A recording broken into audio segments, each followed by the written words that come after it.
ఎంతమంది ఈ రోజు నుంచి ½ కంటే ఎక్కువ మొబైల్ వాడను అని గుండె మీద చేయి చోటే చెప్పండి. చూసిరా, కొంతమంది గుండె మీద చేతి పోతలేదు అంటే మనం వాడతామని. చేయలేమని అందరూ ½ కంటే ఎక్కువ మొబైల్ వాడిరా, రేపటి నుంచి మీకు పక్షమాత్మ వచ్చి పోతారు అంతే. అర్థమైందా? మొబైల్ ½ ఎక్కువ వాడిరా. సైబర్ క్రైమ్ చేసే, హ్యాక్ చేసే వాళ్ళందరూ ఏం చేస్తున్నారంటే, మీరు దాన్ని ఓకే కొట్టగానే మీ అకౌంట్ మొత్తం బ్లాక్ చేసుకొని డీటెయిల్ తీసుకొని డబ్బులు తీసుకుంటున్నారు. 53 కోట్లు పోయినాయట అట్లా. తెలంగాణలో ఇట్లా పిల్లల దగ్గర మొబైల్ వాడుతుంటే ఒక 53 కోట్లు, మొత్తం 562 కోట్లు కొట్టేసి గత సంవత్సరంలో 562 కోట్లు. మరి మీకు తెలియదు కదా మొబైల్ అన్నా, చెప్పేది బెటర్గా ఏంటిదట కరెక్ట్ చెప్పు, నీకు వినబడి చెప్తాను. అటువైపు సునామీ ఏదో మొత్తానికి ఇవి అవసరం మనకి. సో కాబట్టి మొబైల్ వీళ్ళంత వాడొద్దు, వాడితే ½ కంటే ఎక్కువగా వాడదు. మీ మమ్మీ డాడీ కూడా చెప్పాలి, పడుకునే ముందు మీ బెడ్రూమ్లో మీ పిల్లో పక్కన మొబైల్ ఉండొద్దు. మొబైల్ పెట్టుకొని పడుకుంటారు, అస్సలు వాడొద్దు, డేంజరస్ అది. నైట్లో ఇంకా రేడియేషన్ ఎక్కువ రిలీజ్ అవుతుంది, బ్రెయిన్కి డ్యామేజ్ చేస్తుంది అది. మొబైల్ పక్కకు ఉంటే నిద్ర సరిగా రాదు. పడుకునే ముందు మొబైల్ చూస్తే ఏమవుతుంది అంటే నాన్న, ఈ కళ్ళ పైన మనకి మెరోటెనిన్, దాన్ని ఏమంటారు బయలులో పూర్తిగా నాకు తెలియట్లే కానీ అదే నువ్వు ఎందుకురా నా పరువు తినక రెడీగా ఉన్నావు నువ్వు. సో మెరోటెనిన్ అనేటువంటి ఒక హార్మోన్ రిలీజ్ అవుతుంది నాన్న. అది రిలీజ్ అయితే నిద్ర బాగా వస్తుంది. అది ఎప్పుడు రిలీజ్ అవుతుంది? మొబైల్ ఎక్కువగా వాడితే దాని మీద స్క్రీన్ పడిన వాడిని కానీ స్క్రీన్ పడి ఇది వడ ఏంటిది అన్న, చేతులు ఉన్న వాళ్ళందరూ చేయలే పట్టాల. ఇదేంటిది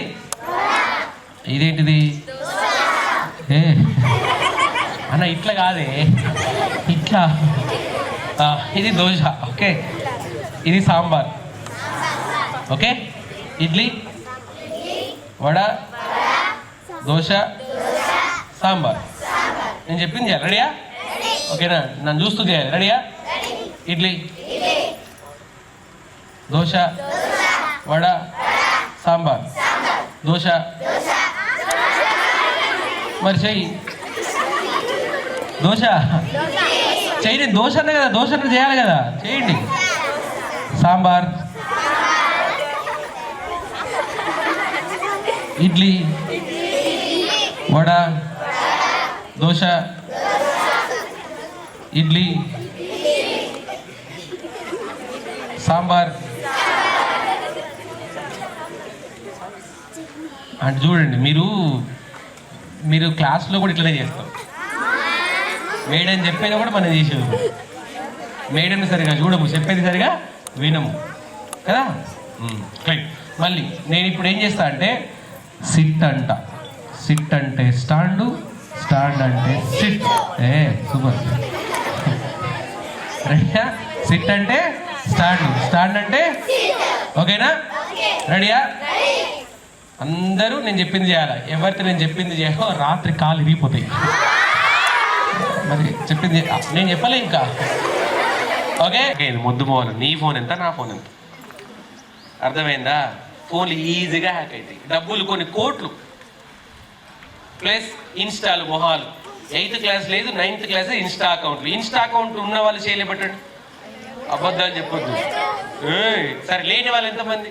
ఇన్స్టా అకౌంట్ మాకు లేదు. అబ్బా, నేను నమ్మ ఈ 9th క్లాస్ మొహాలు అస్సలు నమ్మ. మీకు ఇన్స్టా లేదా? అబ్బా, ఎవరో చెప్తే ఒక్కరికి లేదా ఇన్స్టా అకౌంట్ అన్నా? నాకు డౌట్ అండి మీద ఉన్నదా లేదు, నిజం చెప్పు.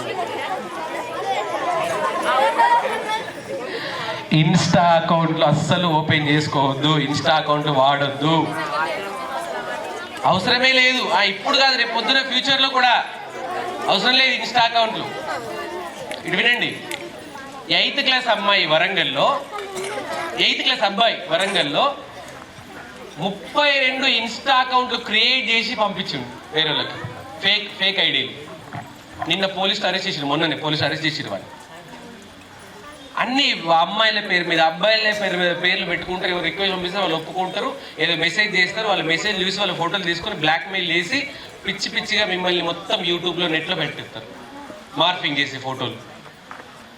ఆ రీల్స్ ఎందుకు? ఆ రీల్స్ పిచ్చి రీల్స్, వాళ్ళు చేసిన రీల్స్ నువ్వు చూడాలా, వాళ్ళ యాజిటీస్ నువ్వు చెయ్యాలా, దాన్ని నువ్వు యూట్యూబ్లో పెట్టాలా, రీల్స్లో పెట్టాలా. ఎంతమంది చూసారో కామెంట్లు లైక్లు కొట్టలేని చూడాలా, అవసరమా? ఇన్స్టా ఏమున్నది? రూపాయి రాదు నీకు. ఇన్స్టా ఎవరు వాడాలా? దాంట్లో డబ్బులు అన్ని సోది ముచ్చట్లే. మీరు వాట్సాప్లలో వచ్చి ఇన్స్టాలో పెట్టేవాడిని పనికి మళ్ళీ ముచ్చట్లు ఎవరు పెడతారు? పని లేని వాళ్ళు కాదు, పనికి మళ్ళీ పెడతారు. నువ్వు పనికి మళ్ళీ ఎందుకు కావాలా? ఆ వాట్సాప్లలో సోది ముచ్చట్లు, ఆ రాజకీయ మనకెందుకు? అర్థమైందా? సో ఇన్స్టా అకౌంట్ అస్సలు నీకేం అర్థమైందా చెప్పి? ఇన్స్టా అకౌంట్ అంటే అర్థమైందా నీకు? సో ఇన్స్టా అకౌంట్లో పెట్టుకోవద్దు. క్లియర్గా చెప్తున్నా, అస్సలు ఓపెన్ చేయకండి. మీ అకౌంట్ తోటి ఇంత ఒక